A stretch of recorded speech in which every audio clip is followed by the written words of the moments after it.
बिस्मिल्लाहिर्रहमानिर्रहीम अस्सलाम वालेकुम। तो जी आज हम बनाने जा रहे हैं इतने मज़ेदार कबाब, यकीन माने कि एक बार ये अगर ये कबाब आप बना लेंगे ना तो आप कीमे वाले कबाब भूल जाएंगे।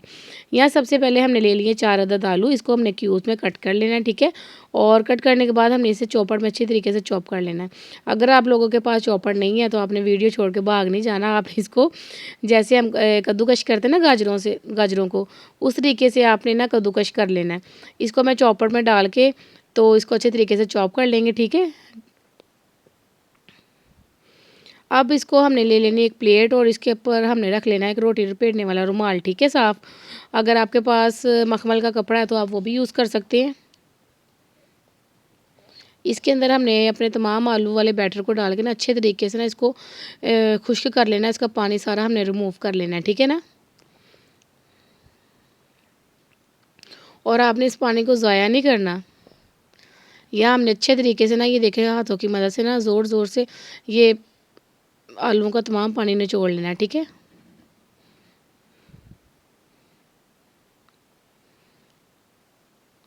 ये देखिए आप इस पानी को ज़ाया नहीं करना, ये स्किन केयर के लिए बहुत ज़बरदस्त है।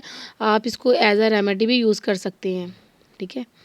अब हमने इसके अंदर कुछ स्पाइसेस डाले हैं। यहाँ मैंने चॉपर में ले रही हूँ एक प्याज, एक मुट्ठी हरा धनिया और 3 से 4 सब्ज़ मिर्चें, ठीक है। इनको भी हम चॉप कर लेंगे। अब एक बाउल में ट्रांसफ़र कर देंगे अपने आलू के मिक्सचर को, साथ में जो सा हमने मसाला चॉप करके रखा था वो भी ऐड करेंगे। और इसके साथ हमने इसके अंदर डाल देने कुछ स्पाइसेस, ठीक है।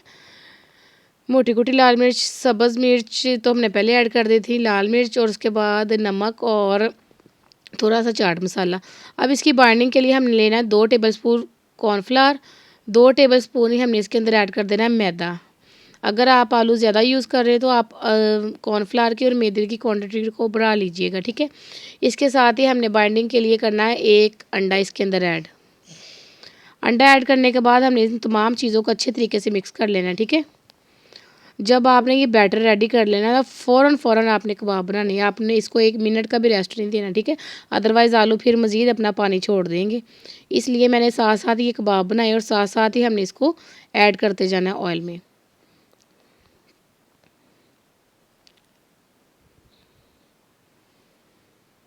इसके साथ साथ जो से मेरे चैनल पर नए हैं, मेरे चैनल को लाजमी सब्सक्राइब कर दें और वीडियो को लाइक भी करें और शेयर भी कर दें, ठीक है। ये देखें जब हमने इसके अंदर कबाब ऐड करने हैं तो हमने ना ऑयल को गर्म रखना है, ठीक है। अगर आपने ठंडे ऑयल में अपने कबाब ऐड किए ना तो तमाम कबाब हमारे खुल जाएंगे, ठीक है ना। इसलिए जब भी हमने करना है गर्म तेल में इसको फ्राई करना है और उसके बाद जब ये ज़रा हीट अप पकड़ लेना उसके बाद हमने इसकी फ्लेम को कम कर देना है। 5 मिनट एक साइड से हमने गोल्डन ब्राउन करना और 5 मिनट दूसरी साइड से, ठीक है। क्योंकि ये कच्चे आलू के कबाब है इसलिए ज़रा ये टाइम टेकिंग काम है, ठीक है। तो थोड़ा सा ये हमारे यहाँ कबाब ले जाएंगे टाइम। और आपने इस कबाब को रोटी के साथ नहीं खाना, ये एज़ अ टी के लिए चाय के साथ आप खा सकते हैं या बच्चों को लंच बॉक्स में बना के दे सकते हैं। ये देखिएगा ये तमाम कबाब्स हमने इसी तरह फ्राई कर लेने हैं। चलिए अब इसको डिश आउट करते हैं और आपको दिखाते हैं इसकी फाइनल लुक। और ये देखिए माशाल्लाह हमारे मज़ेदार कबाब रेडी हो गए हैं। वीडियो अच्छी लगी